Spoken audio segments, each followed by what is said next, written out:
Okay, I'm super excited. I get to show you one of my favorite techniques for doing a quick portrait retouch in Camera Raw. And it involves using something called the adjustment brush. Now, typically when you're doing a portrait retouch, you want to add some contrast and focus on the eyes, draw people into that most important part of the subject matter there.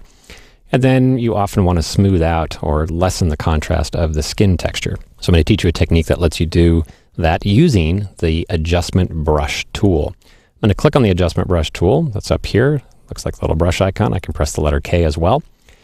And what I want to do is use the clarity slider. And before I begin, I want to make sure all my particular attributes are zeroed out. If they're not, you can double click on the slider to take it back to 0. So if I slide this over and double click, it takes it back to 0. The only attribute that I'm going to use here is clarity. Now, clarity is a mid-tone contrast adjustment. It's going to leave the extreme black alone and the extreme white alone and just increase the contrast in the mid-tone areas. A positive clarity is going to give me a increased contrast. So I'm going to take it up to 50 to start out with.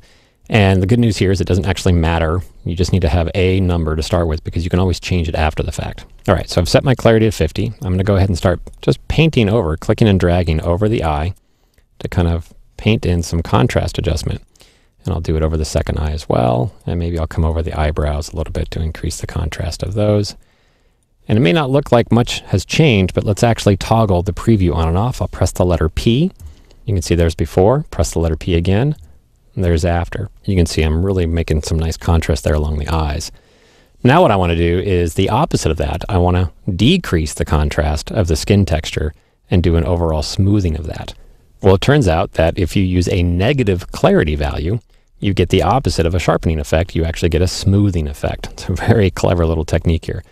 So I'm going to create a new brush. I don't want to modify the existing brush. That's just for the eyes. If I hover over the pin, it actually shows me the highlighted area, show me where the effect has been applied to. I'm going to click the new button over here in the adjustment brush. And this time I'm going to use a negative clarity. I'm going to drag that down to say -50, again, as a starting point.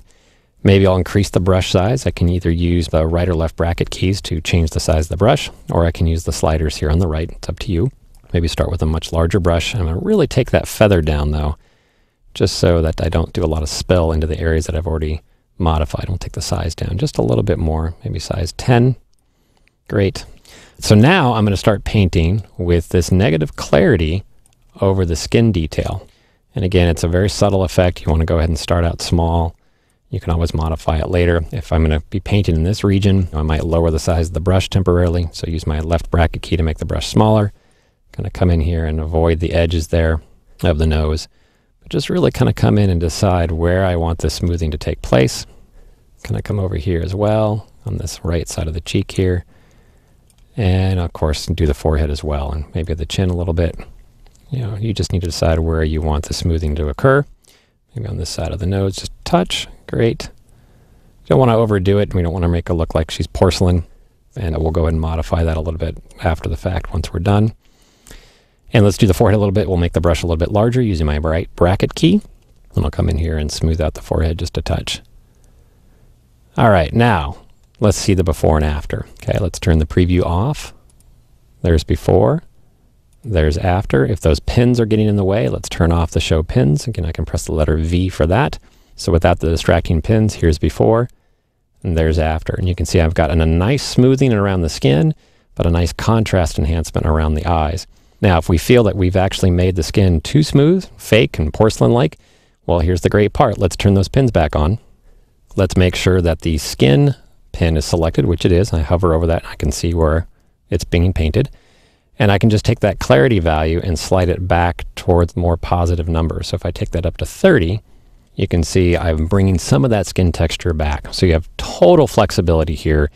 Again, if the retouch needs to get more complex than this, then that's when you want to probably take it over to Photoshop. But when you're just trying to work out quickly, maybe just show some quick comps to a client here and improve on the image just slightly.